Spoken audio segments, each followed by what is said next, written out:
People who had considered themselves incels, involuntary celibates, but have since had sex. How do you feel looking back at your previous self? I was involuntarily celibate in that I wanted to have sexual relationships, but never met anyone interested. I didn't put any effort in, so it was kinda my fault. My lifestyle just didn't lend itself to meeting people, so it was hard. When I finally did get out there and start having relationships, it was like a weight lifted off my shoulders. I realized that I had previously felt like an incomplete person because of my inability to connect with anyone, and that was holding me back from other things in life. Like I thought nothing else was worth pursuing because I hadn't properly entered adulthood yet. I kinda wish I'd just got on with it and pursued my other interests a bit more. I don't know why I had to wait. Maybe it was depression relating to me being lonely. I had this condition called phimosis, which meant my foreskin didn't retract. So if I had ever tried to have sex, it would have been really painful and probably ripped it. Because of that, I never allowed myself to get into situations that might get sexual, and even though I was purposely avoiding them, part of me still felt like there was nothing to avoid and no one was interested anyway. When I was 18, for the very first time a girl made it known she was interested in me, but to be honest, even if I could have done anything, I wasn't interested in her anyway. 19. I used Tinder for some reason. Match a girl, start talking to her, and it's awesome. We really like each other, but I could never arrange to meet up for fear of it turning sexual, and I was too embarrassed to tell anyone my circumstances. Inevitably, she gets bored of nothing happening, moves on. I'm heartbroken. 20. Nothing really happened here. 21. Meet another girl on Tinder. Pretty much the same situation as when I was 19. We like each other. She gets bored, goes for someone else. I'm heartbroken. 23. Me and girl from work start getting close. I get into my first ever relationship with her. A month or so it turns sexual and I let her know what's going on, and that I need to fix it. She's cool with it. About a year after my initial doctor's appointment, I get a circumcision at 24. 2 months later we lose our virginities to each other. 25. Still with her now. Been just over 2 years.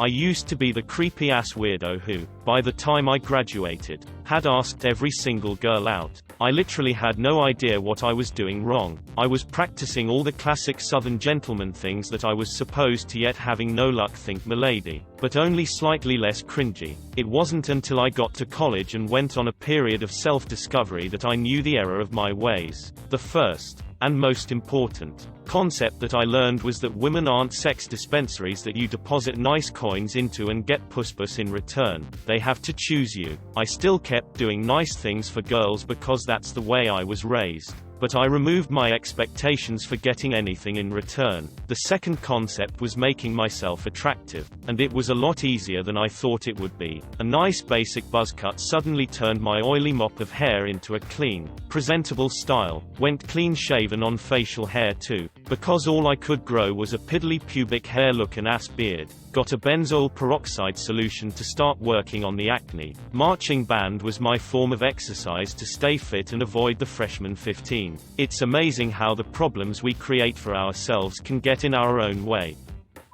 Finally, my time to shine. Not sure if I should be proud of that. I found my first incel forum at 13, even though it didn't have that name, but the ideologies were the same. I was miserable back then, didn't have many friends. My grades were shit and I got bullied a lot. This made me spend most of my time inside playing video games and hating life. I hated everyone because all of my experiences with people were being bullied. I started being bullied at 4 and it didn't stop until the middle of high school. The forums were full of people thinking the same. It made me feel secure, like I was right. I didn't have to walk the hard way to improve myself. They told me I could just let go. Nobody will ever love you, so why try? You are a social reject, so why try? So I stopped showering, stopped eating, stopped caring for myself. I let myself go because these groups told me no matter how hard you try, you will fail. I became jealous of people being more popular than me. Jealous of my sister because she was so pretty and accepted herself. She had a boyfriend, but all girls hated me. At the time I didn't see that. Would I have just showered, girls wouldn't have been disgusted by me. I hated immigrants, gay people, women, handsome guys, everyone I saw as more accomplished than me. It was a hard time getting out of this mindset. But eventually I made it. Turned my grades around, made some friends and went to therapy. I even have a boyfriend now. Oh, the irony. When I see incels or people like that, I just can't hate them. They are in pain and struggling and need help. Depression is one hell of beast and some people lash out in anger. So when I look back at my old self, I really just want to give him a hug and tell him everything is going to be okay. I even have a boyfriend now. That's certainly an ironic shift. Oh God. High school me wore fedoras and believed my superior intellect and science-based social theories were too much for everyone and that I was really a James Bond type with my knowledge of various fields. Turns out I was gay as but so deep in the closet my zip code was in Narnia. Not really that smart in anything but too ADHD to focus past basic knowledge of anything and in a desperate need of a new wardrobe.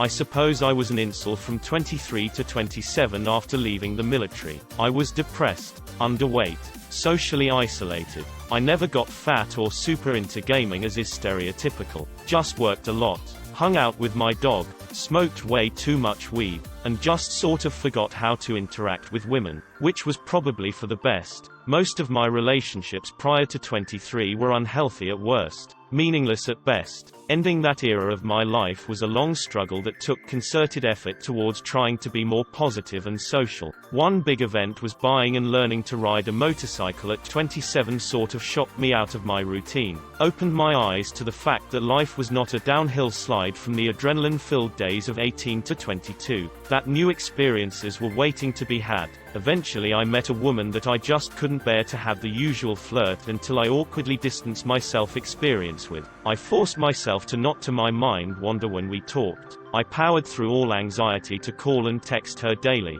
I even eventually would do crazy stuff like get dressed up nice and go to dinner with her, not something I could have ever seen myself doing at one point. So I'm married now. Still have some issues, but very happy. So I'd say nothing to me. Just gotta live through it, kid.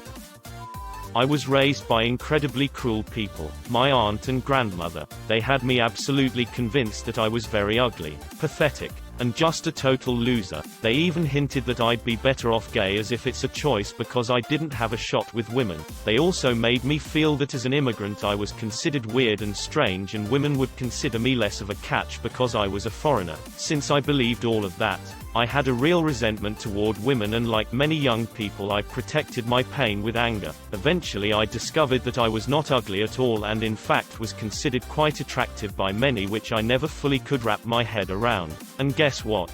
Turns out women like guys with exotic accents and viewed my foreignness as interesting and even exciting. I'm just glad I realized all of that before I had become too entrenched in my anger or wasted too much time.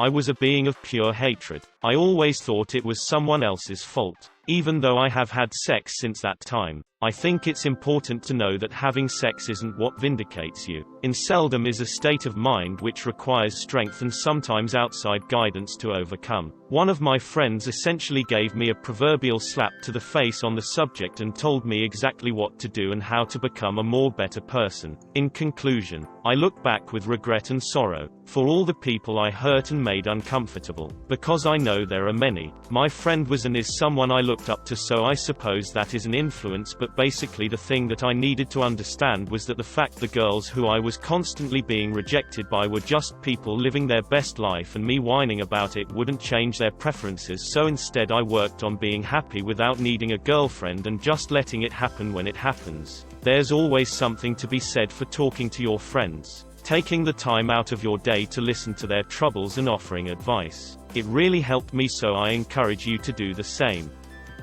I remember when I first found the incel community. It was actually a pretty helpful place. It was more of a support group for people who were unattractive, socially awkward, etc. There wasn't any of this nice guy, give sex bullshit. Everyone knew why they were involuntarily celibate, and just wanted to vent frustrations and get support. It was really good for my confidence. Then the toxic masculinity started to creep in and took right over. As everyone knows, I fell on the incel line of being not unattractive, but personality-wise, all I did was play video games. I didn't have anything interesting about my life, and so women just weren't interested in me, and I never put myself into situations to meet people. New job with great people. I started to do different things. Played hockey for the first time at 30. Joined the group for a couple of traveling tournaments where we got absolutely Vegas-type plastered for weekends in different cities. Job is very much a hangout and chat type job, security. So talking with the women on the team on the regular starts removing the air of mystique I had built around them. Got my motorcycle license, and did a solo trip across the states from Canada to the Mexican border, and back that same year. Started doing Tough Mudders, buying a season pass and traveling to any of the ones I could drive to. Then I got Tinder and just started going on dates. Had a few good, few bad, and then met my wife. All and all, I ultimately blame a World of Warcraft addiction that held me back in my early 20s to my late 20s and just missed out on those socially formative years.